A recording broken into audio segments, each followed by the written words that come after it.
jantung tanah Papua yang megah, di antara lembah-lembah hijau zamrud dan pegunungan yang puncaknya menyentuh awan, terhampar sebuah negeri yang damai bernama Lembah Pualam. Negeri ini dikenal bukan karena emas atau kekayaan buminya, melainkan karena keadilan pemimpinnya dan keajaiban alamnya. Konon, di masa lampau, harmoni antara manusia dan alam di lembah ini dijaga oleh ikatan suci antara seorang raja yang adil dan seekor burung legendaris. Inilah kisah tentang bagaimana kebijaksanaan seorang pemimpin dan kesucian hati seekor makhluk alam menjadi pilar penopang kedamaian abadi. Lembah Pualam adalah sebuah negeri yang subur dan makmur. Rakyatnya hidup dari hasil hutan dan kebun yang melimpah. Mereka menanam talas, beternak babi, dan berburu secukupnya. Kehidupan mereka berjalan selaras dengan alam, mengambil hanya yang mereka butuhkan dan selalu menjaga kelestarian hutan yang menjadi ibu bagi mereka. Kedamaian ini tidak datang dengan sendirinya, melainkan buah dari kepemimpinan seorang raja yang arif bijaksana bernama Raja Waro. Ia adalah pemimpin yang dicintai rakyatnya, dikenal karena kejujurannya dan hatinya yang lapang seluas lembah yang ia pimpin. Raja Waro tidak memerintah dari atas singgasana yang megah, melainkan dari tengah-tengah rakyatnya. Ia sering turun ke desa-desa, membantu warganya bekerja di kebun, dan mendengarkan keluh kesah mereka di bawah naungan pohon sagu. Baginya, seorang raja bukanlah penguasa, melainkan pelayan bagi rakyat dan penjaga bagi tanah leluhur. Ia mengajarkan bahwa hutan, sungai, dan gunung bukanlah milik mereka, melainkan titipan dari para leluhur yang harus dijaga dengan segenap jiwa. Di bawah kepemimpinannya, tidak ada rakyat yang merasa lapar atau diperlakukan tidak adil. Jika terjadi perselisihan, Raja Waro akan menyelesaikannya dengan kepala dingin dan hati yang jernih. Ia akan mendengarkan semua pihak tanpa memihak, dan keputusannya selalu diterima dengan lapang dada karena semua orang tahu bahwa sang raja hanya berpihak pada kebenaran. Keadilannya yang tanpa pandang bulu membuat Lembah Pualam menjadi negeri yang tentram dan dihormati oleh suku-suku lain di sekitarnya. Salah satu kebiasaan Raja Waro adalah berkelana seorang diri ke dalam hutan lebat yang mengelilingi lembah. Ia melakukannya bukan untuk berburu, melainkan untuk bermeditasi dan menyatukan jiwanya dengan roh alam. Ia percaya bahwa kebijaksanaan sejati tidak datang dari pikiran manusia semata, melainkan dari bisikan angin, gemericik air, dan nyanyian burung-burung di hutan. Di sanalah, di tengah keheningan alam, ia menemukan kekuatan dan kearifan untuk memimpin negerinya. Kebiasaan inilah yang pada suatu hari membawanya pada sebuah pertemuan ajaib yang akan semakin mengukuhkan namanya sebagai raja paling adil yang pernah ada. Pertemuan dengan sesosok makhluk penjaga hutan yang akan menjadi sahabat sekaligus penasihat gaibnya, mengubah takdir Lembah Pualam menjadi sebuah legenda yang abadi. Suatu sore, saat Raja Waro sedang berjalan jauh ke pedalaman hutan, ia mendengar suara tangisan yang memilukan. Suara itu terdengar seperti rintihan makhluk yang sedang menahan sakit luar biasa. Dengan hati-hati, ia mengikuti arah suara itu hingga tiba di bawah sebatang pohon matoa yang sangat besar dan tua. Di sana, di antara akar-akar pohon yang menonjol, ia melihat seekor burung yang terperangkap dalam jerat pemburu liar. Namun, ini bukanlah burung biasa. Bulu-bulunya berkilauan dalam aneka warna yang cemerlang, memantulkan cahaya matahari menembus kanopi hutan laksana pelangi hidup. Ukurannya lebih besar dari burung cendrawasih, dan sorot matanya memancarkan kecerdasan yang luar biasa. Sayapnya terluka parah oleh jerat rotan yang mengikatnya dengan kejam. Tanpa pikir panjang, Raja Waro segera menghampiri dan dengan penuh kelembutan melepaskan jerat yang menyiksa itu. Setelah berhasil membebaskannya, Raja Waro mengambil beberapa daun obat yang ia kenal, mengunyahnya hingga lumat, lalu mengobati luka di sayap burung itu. Sang burung yang tadinya meronta-ronta kesakitan, kini terdiam dan menatap sang raja dengan pandangan penuh terima kasih. Raja Waro merawat burung itu selama beberapa hari, membawakannya buah-buahan dan air segar hingga lukanya pulih dan ia bisa terbang kembali. Pada hari ketika sayapnya telah sembuh total, burung itu tidak langsung terbang pergi. Ia hinggap di bahu Raja Waro dan untuk pertama kalinya, ia berbicara dengan suara manusia yang merdu dan agung. Wahai Raja yang berhati mulia, namaku Manumanasa, sang penjaga keseimbangan hutan ini. Engkau telah menyelamatkan nyawaku dari kekejaman manusia serakah. Sebagai balas budi, aku akan mengabdikan diriku kepadamu. Raja Waro sangat terkejut sekaligus takjub. Ia menyadari bahwa makhluk di hadapannya bukanlah burung sembarangan. Ia adalah roh penjaga alam yang telah memilih untuk menampakkan diri. Sejak saat itu, terjalinlah sebuah persahabatan yang unik antara Raja Waro dan Manu Manasa, si burung pelangi. Manu Manasa menjadi sahabat dan penasihat rahasia bagi sang raja, membisikkan kearifan alam ke telinganya. Kehadiran Manu Manasa membawa perubahan besar bagi cara Raja Waro memerintah. Meskipun tidak ada seorang pun di Lembah Pualam yang tahu tentang persahabatan rahasia ini, mereka semua merasakan dampaknya. Keputusan-keputusan Raja Waro menjadi semakin bijaksana, seolah-olah ia bisa melihat hal-hal yang tidak terlihat oleh mata biasa. Ia tahu kapan musim tanam terbaik akan tiba, di mana sumber air baru akan muncul, dan bahaya apa yang mengintai negerinya. Setiap kali ada masalah pelik atau perselisihan yang sulit diselesaikan, Raja Waro akan pergi ke hutan untuk meminta nasihat Manu Manasa. Sang burung pelangi, dengan kemampuannya melihat kebenaran di hati setiap makhluk, akan memberitahukan apa yang sesungguhnya terjadi. Manu Manasa bisa mendengar percakapan angin dengan dedaunan, memahami keluhan sungai yang tercemar, dan mengetahui niat tersembunyi di dalam hati manusia. Suatu ketika, dua orang warga berselisih hebat mengenai batas kebun mereka. Keduanya sama-sama bersikeras bahwa patok batas telah digeser oleh lawannya. Raja Waro membawa mereka ke kebun yang menjadi sengketa. Saat semua orang bingung mencari bukti, seekor burung kecil hinggap di dahan pohon di dekat Raja Waro dan berkicau dengan riuh. Raja Waro yang telah diajari bahasa burung oleh Manu Manasa, tersenyum dan berkata, "Burung kecil ini bersaksi bahwa ia melihat salah satu dari kalian menggeser patok itu di malam hari, saat bulan tertutup awan." Warga yang berbohong itu seketika pucat pasi. Ia tidak menyangka bahwa alam pun bisa menjadi saksi. Dengan gemetar, ia mengakui perbuatannya dan meminta maaf. Sejak saat itu, tidak ada lagi warga yang berani berbohong atau berbuat curang, karena mereka percaya bahwa sang raja memiliki mata dan telinga di mana-mana. Mereka percaya bahwa suara keadilan bisa datang dari langit, melalui kicauan burung yang menjadi utusan raja. Rakyat Lembah Pualam hidup dalam kejujuran dan ketakutan untuk berbuat salah. Mereka semakin menghormati alam, karena mereka tahu bahwa setiap perbuatan mereka, baik atau buruk, akan selalu diketahui oleh para penjaga alam yang tak terlihat, yang bersekutu dengan raja mereka yang adil. Kabar tentang kemakmuran dan kedamaian Lembah Pualam akhirnya sampai ke telinga seorang kepala suku dari seberang gunung bernama Gumarang. Gumarang adalah pemimpin yang tamak dan haus kekuasaan. Ia iri melihat bagaimana Raja Waro begitu dicintai oleh rakyatnya dan negerinya begitu subur. Ia pun berniat untuk menguasai Lembah Pualam dengan cara licik. Gumarang datang berkunjung ke Lembah Pualam dengan membawa banyak hadiah dan berpura-pura ingin menjalin persahabatan. Raja Waro yang berhati tulus menyambutnya dengan tangan terbuka. Namun, Manu Manasa yang mengawasi dari kejauhan, segera memperingatkan sang raja. "Hati-hatilah, Raja. Hati orang ini dipenuhi kegelapan. Niatnya tidak tulus. Ia datang untuk mencari kelemahanmu," bisik sang burung saat mereka bertemu di hutan. Raja Waro mendengarkan nasihat sahabatnya.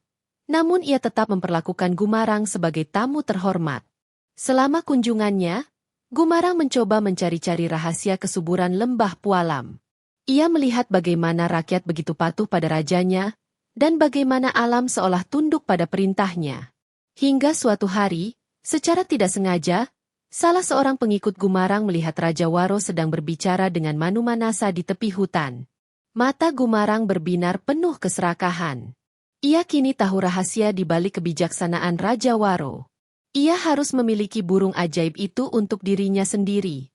Ia yakin, dengan memiliki Manu Manasa, ia bisa menjadi raja terhebat di seluruh tanah Papua. Niat jahat pun mulai ia susun di dalam kepalanya. Gumarang dan para pengikutnya mulai menyusun rencana untuk mencuri Manu Manasa. Mereka menyiapkan jaring terkuat dan panah beracun yang getahnya diambil dari pohon paling mematikan di hutan. Mereka menunggu saat yang tepat, saat Raja Waro sedang sibuk dengan urusan di desa, untuk melancarkan aksi jahat mereka. Pada suatu malam yang gelap tanpa bulan, Gumarang dan pasukannya menyelinap masuk ke dalam hutan menuju tempat peristirahatan Manu Manasa. Dengan sangat hati-hati, Mereka memasang perangkap jaring di antara pepohonan. Kemudian, mereka membuat keributan untuk memancing sang burung keluar dari sarangnya.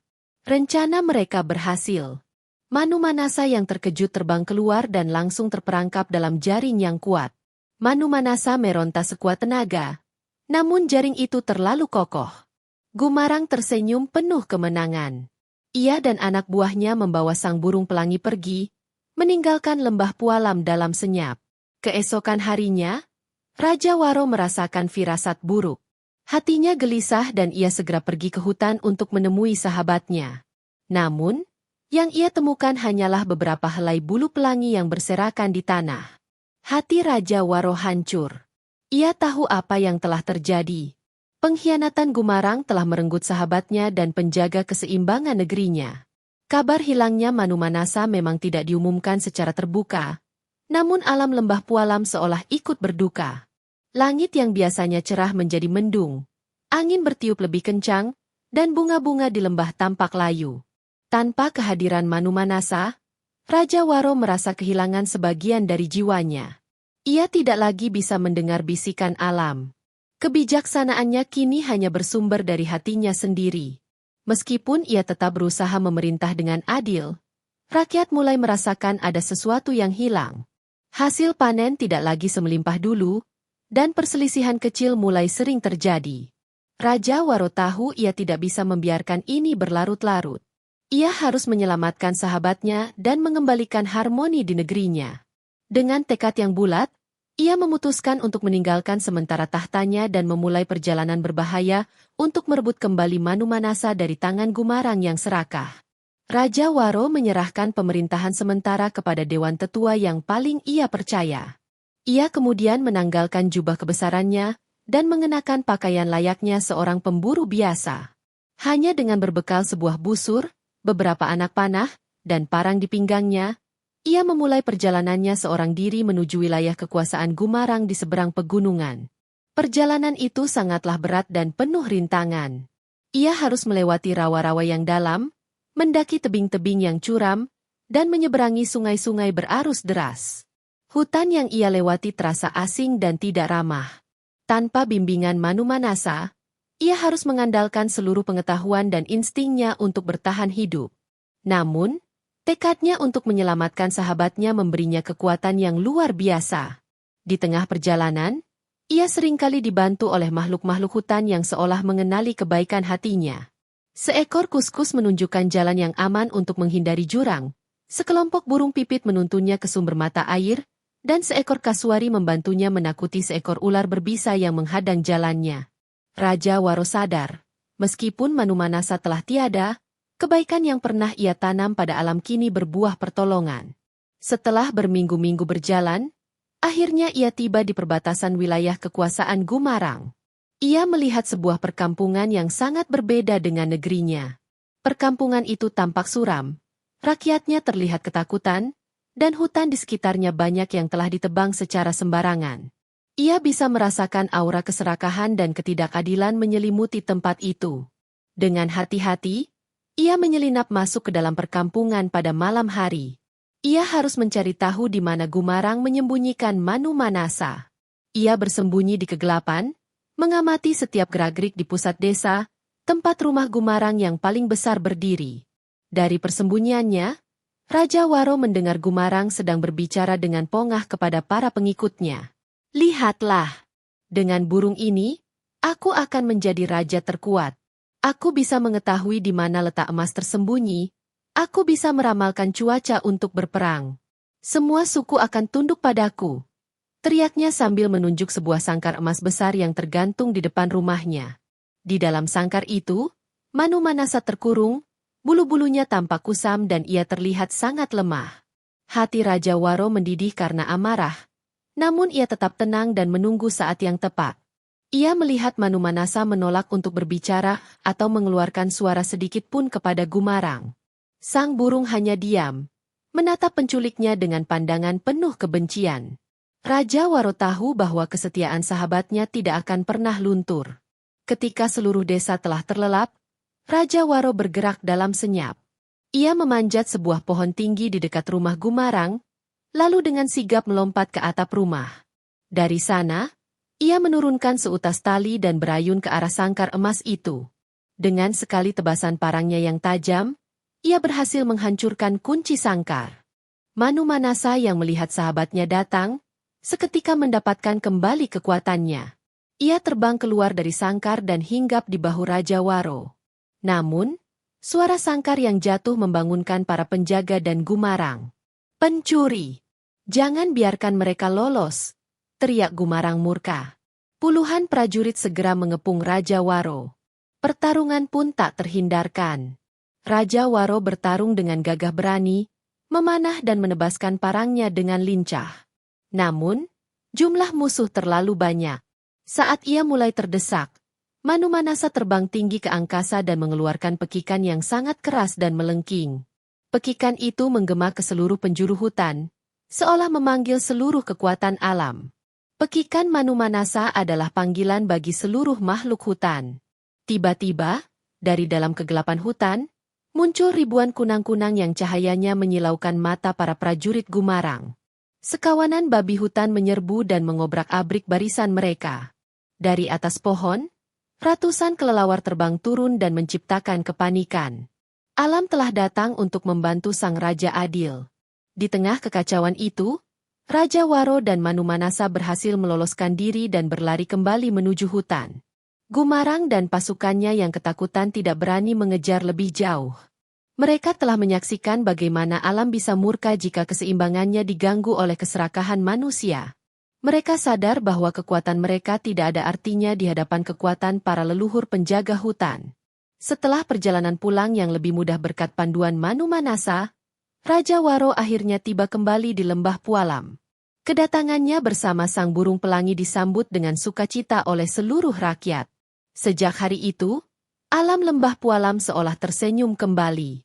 Langit kembali cerah, bunga-bunga bermekaran, dan hasil panen menjadi lebih melimpah dari sebelumnya. Raja Waro memerintah negerinya hingga usia tua dengan penuh kebijaksanaan yang dibimbing oleh nasihat alam. Persahabatannya dengan Manu Manasa menjadi simbol abadi bagi lembah Pualam. Kisah mereka diwariskan turun-temurun sebagai pengingat suci. Legenda si burung dan Raja Adil mengajarkan bahwa seorang pemimpin sejati adalah ia yang mampu mendengarkan suara rakyatnya dan juga suara alam. Keadilan tidak hanya berlaku antar manusia, tetapi juga antara manusia dengan segenap ciptaan Allah, karena hanya dalam harmoni itulah kedamaian dan kemakmuran sejati dapat ditemukan.